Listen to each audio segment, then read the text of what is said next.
أعوذ بالله من الشيطان الرجيم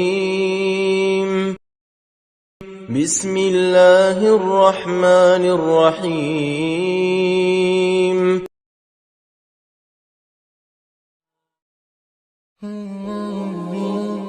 Bismillah. Assalamualaikum warahmatullahi wabarakatuh. Alhamdulillahirabbil alamin. Wabihi nasta'inu ala umurid dunya waddin. Assalawatu wassalamu ala rasulinal karim Muhammadin sallallahu alaihi wasallam wa ala alihi wa ashabihi ajma'in, amma ba'd. Bersyukur kepada Allah Ta'ala atas berbagai kenikmatan yang telah Allah karuniakan kepada kita. Bersolawat kepada Rasulullah Sallallahu Alaihi Wasallam atas jasa-jasa beliau yang telah memberikan ajaran-ajaran, yang telah menyampaikan kepada kita mana yang hak, mana yang batil, sehingga kita bisa memilih jalan yang lurus. Dan senantiasa kami tim dari Menara Quran mendoakan jamaah semuanya semoga dalam lindungan Allah Subhanahu wa Ta'ala. Jamaah insyaallah dimuliakan oleh Allah Subhanahu wa Ta'ala. Tema kita pada kesempatan siang hari ini adalah Ya Allah, aku pengen madu. Mohon untuk diatur hatinya, untuk dikondisikan pikirannya, untuk juga ditenangkan dirinya. Penjabaran tentang madu ini memang berangkat dari hati saya yang paling dalam, yang ketika melihat sebuah hadis tentang madu ini kemudian membuat saya untuk mempelajari apa sih kandungan tentang hadis yang menyebutkan madu. Jamaah, memang judul ini sebagian orang mengatakan ganas, dan judul ini ada yang WA ke saya bahwa judulnya terlalu ekstrim dan seterusnya. Ya mungkin karena belum tahu isiannya. Ya memang kalau kita membahas ya kata-kata madu itu juga memang ada yang menjadikan kontroversial juga sebenarnya. Walaupun sebenarnya kita kembalikan ke makna aslinya bahwa madu adalah baik. Ya. Kan banyak tuh ada orang bilang ada madu asli, ada madu palsu, gitu. Ada madu manis, ada madu pahit, gitu. Ada madu dan ada racun. Nah, ada juga yang bilang begitu. Tapi sungguh madu yang saya bahas ini nggak terkait dengan bulan madu atau di madu atau madu-madu yang seperti itu, bukan, sungguh bukan itu yang kumaksudkan pembahasan dalam kesempatan siang hari ini. Jamaah insyaallah dimuliakan oleh Allah Subhanahu wa Ta'ala. Dalam kesempatan siang hari ini kita akan bacakan hadis yang terkait dengan madu, yang kita mohon pada Allah Ta'ala, Ya Allah, aku ingin madu. Hadis itu berbunyi, Idza aradallahu bi'abdin khairan asalahu. Apabila Allah Subhanahu wa Ta'ala menghendaki kebaikan pada seorang hamba, maka dia Allah akan memberinya asal. Qalu ya Rasulullah, wahai Rasulullah, wa ma asalahu. Bagaimana Allah Subhanahu wa Ta'ala memberikan asal? Qal yuwaffiquhu li'amalin salihin summa yaqbiduhu.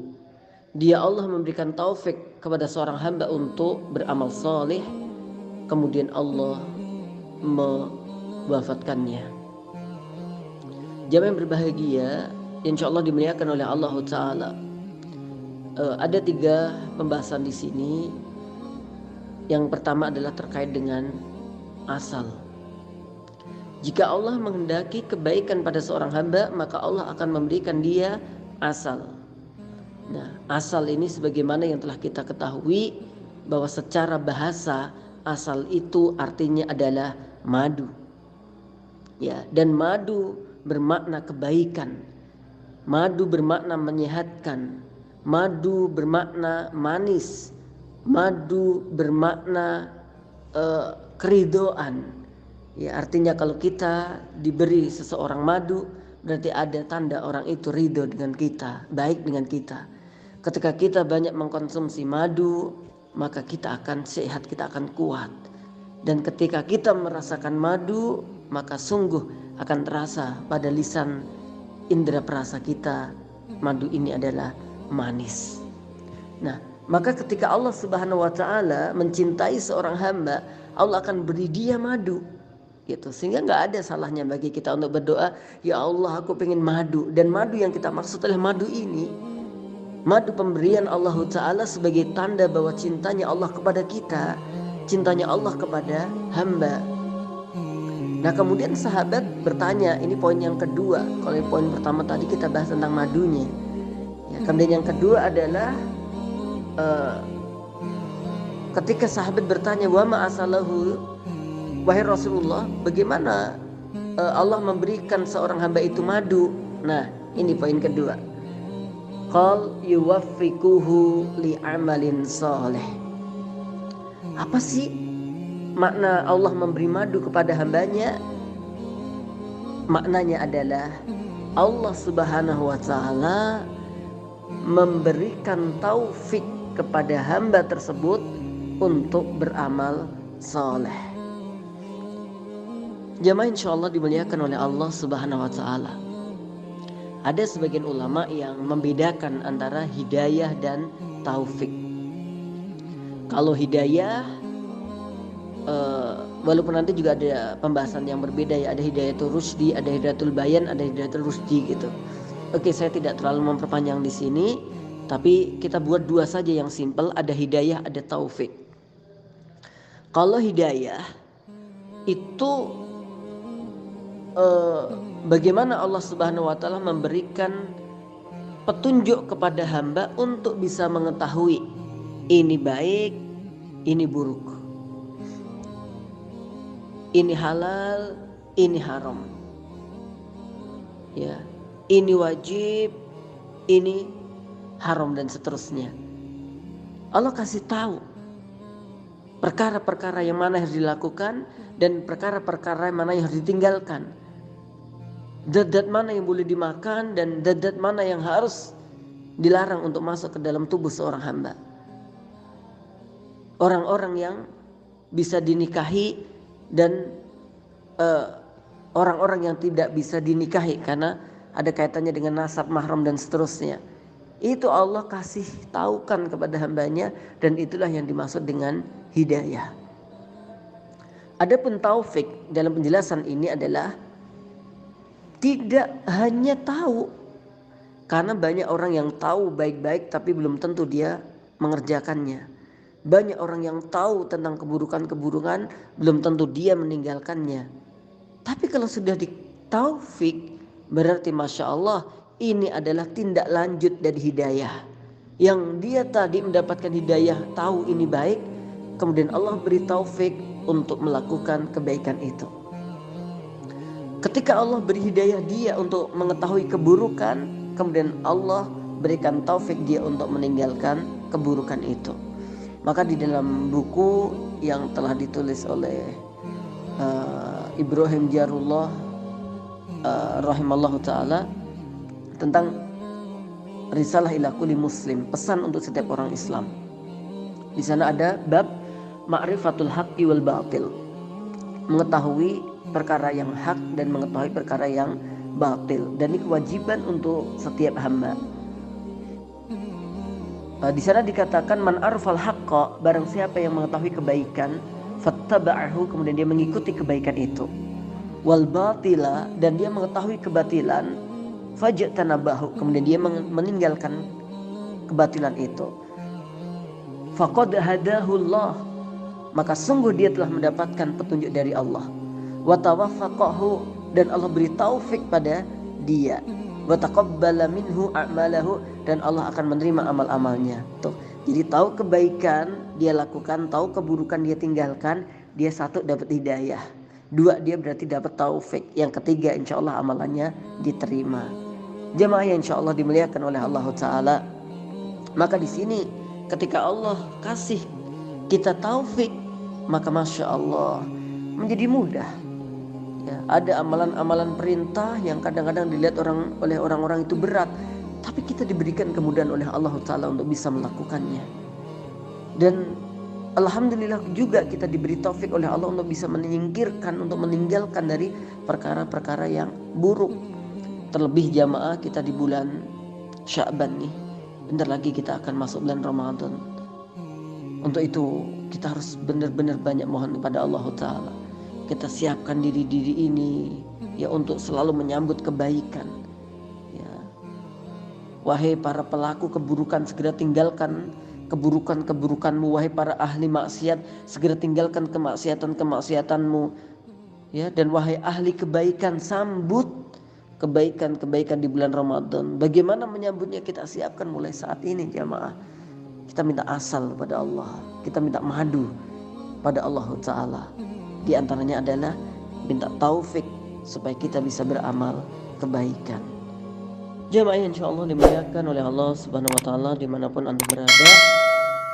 Kemudian intisari dari hadis ini yang ketiga, summa yaqbiduhu alaih. Kemudian Allah Subhanahu Wa Ta'ala mewafatkannya dalam keadaan itu. Tadi satu, Allah memberi madu. Makna yang kemudian yang kedua, bahwa Allah Subhanahu Wa Ta'ala memberikan taufik kepada hamba itu.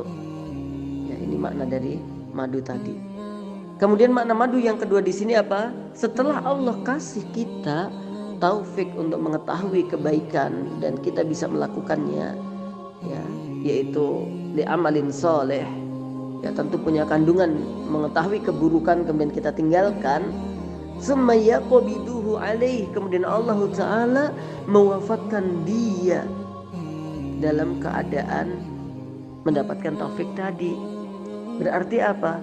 Allah menjadikan dia sebagai orang yang husnul khotimah, orang yang mati dalam keadaan kebaikan, orang yang akhir dari kehidupannya adalah baik. Masya Allah, inilah orang yang bejo, inilah orang yang beruntung jamaah. Dan ini tidak bisa kita lakukan kecuali atas taufiknya Allah Ta'ala. Untuk itu maka jamaah berbahagia, di waktu yang ada, di umur yang tersisa, kita harus memang memfokuskan diri kita untuk mencari kebaikan-kebaikan di sisi Allah Ta'ala. Agar apa? Agar meninggal kita nanti dalam keadaan husnul khotimah. Apalagi kita di kondisi pandemi semacam ini. Ya, banyak orang-orang yang meninggal dunia. Ya, sekalipun ya sebelumnya juga banyak, tapi kita melihat memang angka kematian lebih besar daripada waktu-waktu sebelumnya. Gak ada yang bisa menyelamatkan kita. Ya, apakah itu oksigen, apakah itu obat-obat, gak ada yang menyelamatkan kita secara hakiki kecuali apa? Meninggal kita dalam keadaan husnul khatimah dengan izin Allah Ta'ala. Jemaah yang berbahagia insya Allah dimuliakan oleh Allah Ta'ala. Nah, untuk meraih husnul khatimah ini kita harus membiasakan diri kita, yaitu dengan amalan-amalan yang baik tadi. Karena orang yang amalannya baik, ya insya Allah akhir dari kematiannya pun juga baik. Dan gak mudah untuk men-setting husnul khatimah ini, ya, kecuali dengan petunjuk Allah dan kita berusaha ikhtiar dengan amalan-amalan yang dicintai oleh Allah Subhanahu Wa Ta'ala. Dan ada yang senada dengan hadis ini, yaitu idza aradallahu bi'abdin khairan ista'malahu. Jika Allah Subhanahu Wa Ta'ala mencintai atau menghendaki seorang hamba itu baik, maka Allah akan menggunakannya. Apa makna menggunakannya? Yuftahu lahu amalun sholih baina yaday mautihi hatta yardu anhu man haulahu. Allah Subhanahu wa Ta'ala buka pintu-pintu amal soleh melalui hamba ini sebelum dia meninggal. sehingga Allah ridho kepada dia dan orang-orang di sekitarnya ridho terhadapnya. Tuh jamaah yang berbahagia ya. Jadi dibukakan pintu kebaikan untuk hamba ini, dan juga orang-orang mengetahui kebaikan melalui hamba ini. Ini juga bagian dari makna asal tadi itu, atau yang berarti madu. Jamaah insya Allah dimuliakan oleh Allah Ta'ala. Maka asal di sini adalah, madu di sini adalah Allah beri kita taufik, dan setelah Allah berikan kita taufik, kita semangat untuk amal soleh, dan setelah itu Allah mewafatkan kita dalam taufiknya, dalam keadaan baik, meninggal dalam keadaan husnul khotimah. Ya insyaallah dimuliakan oleh Allah Ta'ala. Untuk itu dalam kesempatan yang baik ini, mari kita mohon pada Allah Ta'ala agar kita dikaruni taufik, agar kita dikaruni husnul khotimah. Allahumma inna nas'aluka husnal khotimah wa adkhilna fil jannah. Ya Allah, karuniakanlah pada kami husnul khotimah dan masukkanlah kami ke dalam jannah. Dan kami keluarga besar Menara Quran mendoakan semua jamaah yang hadir virtual dalam kesempatan hari ini, siang ini dan seterusnya, mudah-mudahan diberikan oleh Allah taufik dan dimudahkan untuk meraih husnul khotimah. Ya Allah, aku pengen madu. Artinya adalah aku pengen Engkau karuniakan pada hambamu ini taufik, dan Engkau wafatkan kami dalam keadaan husnul khotimah. Itulah madu yang dimaksud dalam penjelasan ini. Demikian yang dapat saya sampaikan. Ada kurang lebihnya mohon dimaafkan. Semoga Allah berikan petunjuk kepada kita semuanya, keluarga kita dan kaum muslimin semuanya, sehingga kita semuanya bisa bertemu kembali di dalam surganya. Allahumma jama'na fi jannatika kama jama'tana fi hadhil majmu'ah. Ya Allah, kumpulkan kami dalam surgamu ya Allah, beserta keluarga kami ya Allah dalam surgamu ya Allah, sebagaimana Engkau telah kumpulkan kami dalam grup ini, sehingga nanti teman-teman bisa saling mencari jika di antara satu dan yang lainnya belum ketemu di surga, sehingga yang lainnya bisa terangkat masuk surga dan diketemukan dalam keadaan bahagia. Assalamualaikum warahmatullahi wabarakatuh.